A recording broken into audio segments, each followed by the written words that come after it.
This is a reading from the poem of the Man God by Maria Valtorta, Volume 4, Episode 488.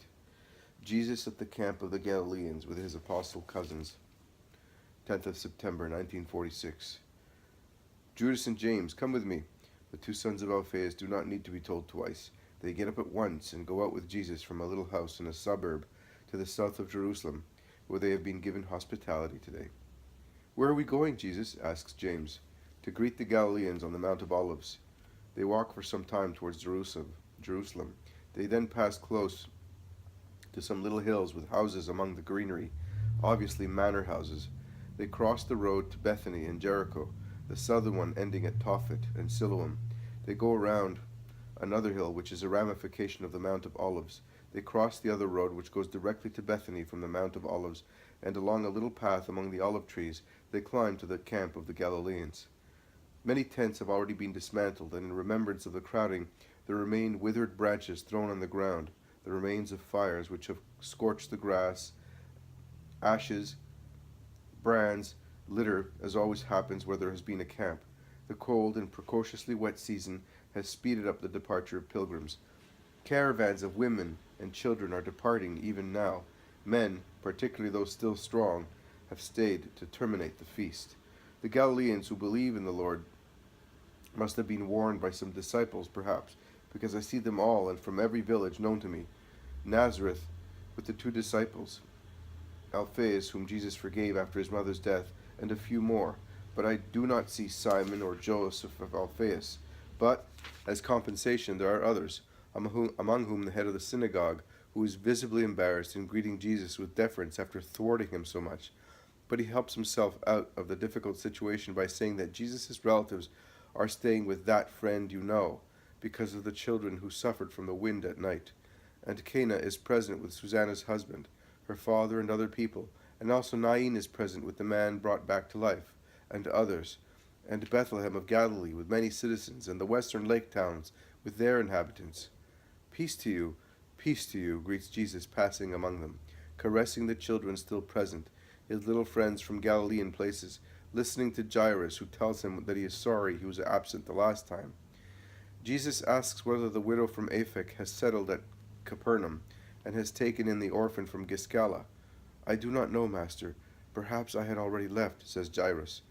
Yes, a woman has come, and she gives lots of honey and caresses to children, and she bakes cakes for us. And the children who used to come to you always go to her house to eat. And the last time she showed us a tiny little baby. She bought 2 goats to have milk, and she told us that the baby is the Son of Heaven and of the Lord. And she did not come to the feast as she would have liked to do, because she could not travel with such a little baby. And she asked us to tell you that she will love him with justice, and that she blesses you. The children of Capernaum twitter like little sparrows around Jesus, and they are proud that they know what not even the head of the synagogue knows, and that they have to act as ambassadors to the good master, who listens to them with the same attention as he would listen to adults, and who replies, And you will tell her that I bless her as well, and that she is to love children for my sake. And you must love her, and not take advantage of the fact that she is good. Do not love her only because she gives you honey and cakes, but because she is good. She is so good and kind that she has understood that those who love children in my name make me happy. And you are to imitate her, all of you, both you children and you adults, always bearing in mind that he who receives a child in my name has his place allotted in heaven, because mercy is always rewarded, even if it is only a cup of water given in my name. But mercy on behalf of children, saving them not only from hunger, thirst, and cold, but from the corruption of the world, receives an infinite reward. I have come to bless you before you depart. You will take my blessing to your women, to your homes. But are you not coming back to us, Master?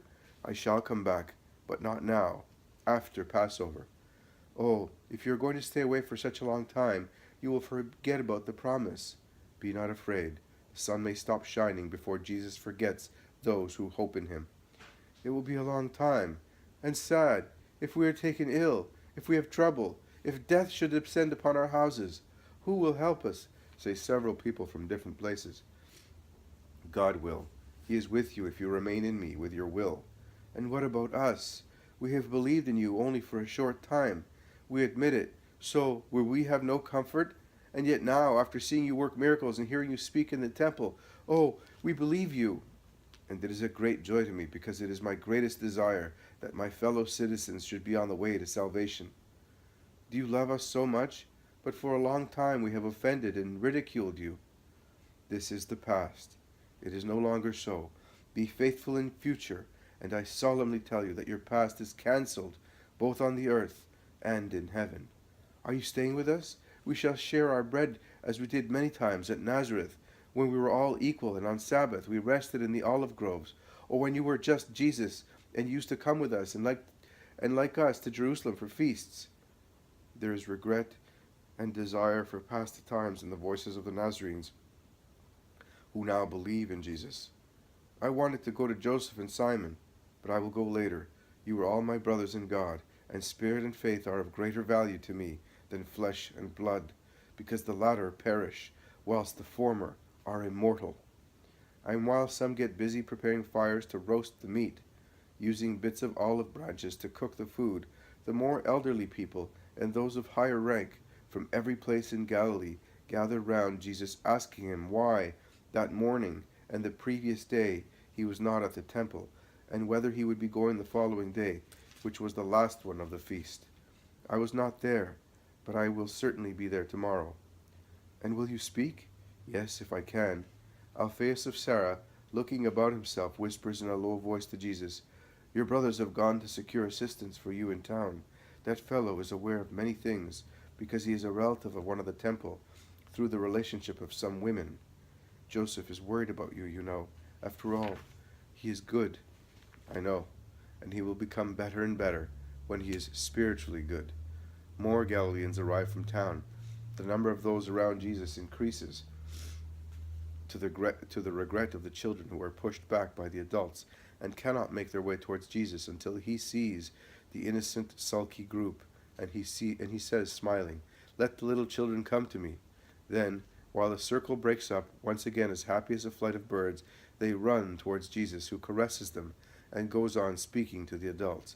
And his long hand, which is still brown after so much exposure to the sun in summer, passes again and again on the little dark and brown heads, with an occasional golden one among so many dark ones, all pressing against him as much as they can, hiding their faces among his clothes, under his mantle, embracing his knees and sides, eager for his caresses, utterly happy when they receive them.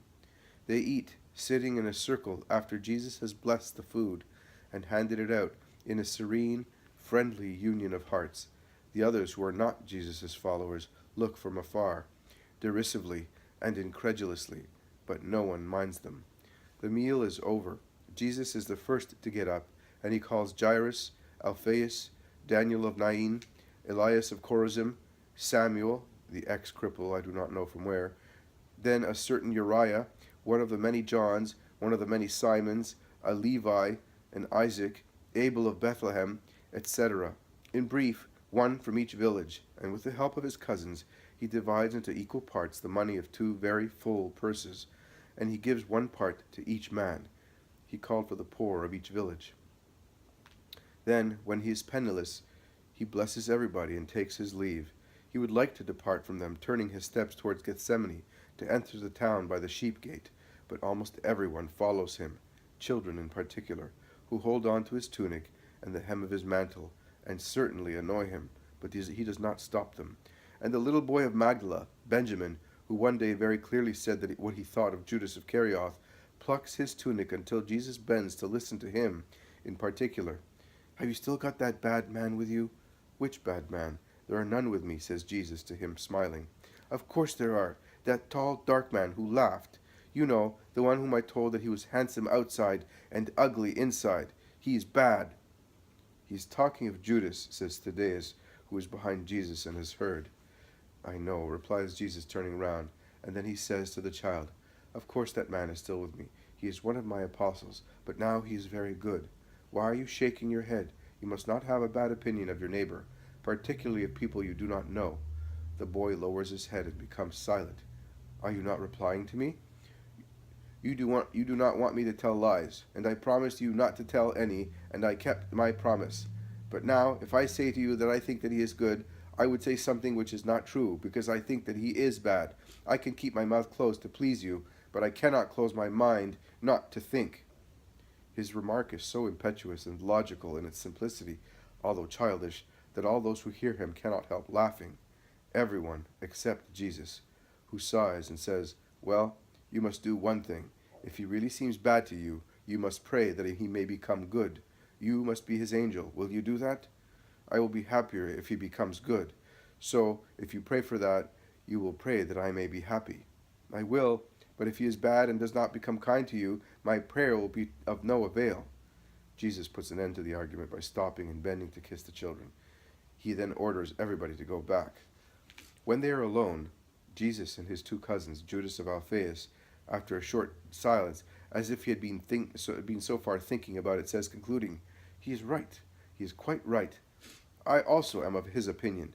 "But who are you speaking of?" asks his brother James, who, engrossed in thought, was walking a little ahead of him on a narrow path which allows one person to pass at a time.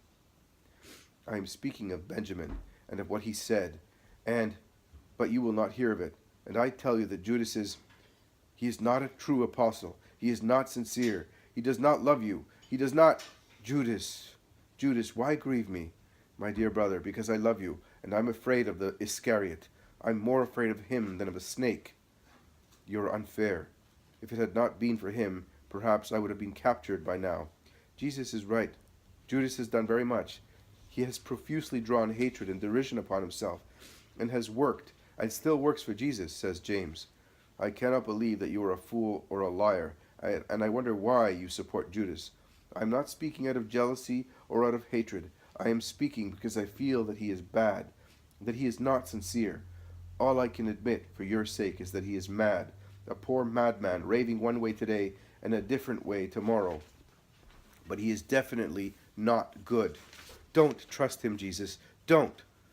None of us is good, but look at us carefully. Our eyes are limpid. Watch us diligently. Our behavior is constant. Does it mean anything to you that the Pharisees do not make him pay for mocking them?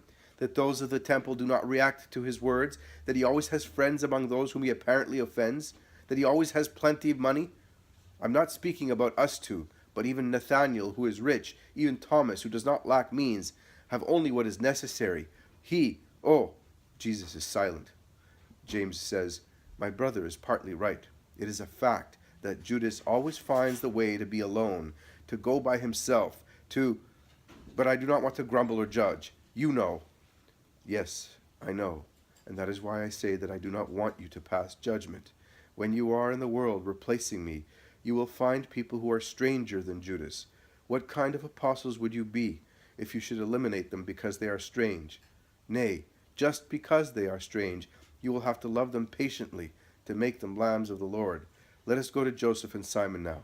You heard the news, did you not? They are working secretly on my behalf. Family love, you may say. True, but still love. You did not part friends the last time. Make it up now. Both you and they are right and wrong. Let everyone acknowledge his fault. Let no one raise his voice to assert his rights." "He offended me seriously by offending you very seriously," says James. "You are very much like my father, Joseph, and your brother Joseph is like your father Alphaeus. Well, Joseph was often criticized by his elder brother, but he bore with him and always forgave him. Because my father was a great, just man, be the same yourself. And if he should reproach me as if I were still a little child, you know that when he is upset he will not listen to reason. In that case, be silent. It is the only remedy to appease one's anger. Be humbly and patiently silent, and if you feel that you can no longer be silent without being rude, go away. To be able to be quiet, to be able to run away, not out of cowardice or lack of words, but out of virtue, out of prudence, charity, humility. It is so difficult to keep justice in debates, and the peace of the spirit. Something always descends into the depth of one's heart, distorting, confounding, making an uproar, and the image of God reflected in every good spirit is obscured. It vanishes, and its words can no longer be heard. Peace, peace among brothers, peace also with enemies. If they are our enemies, they are Satan's friends. But shall we also become Satan's friends by hating those who hate us?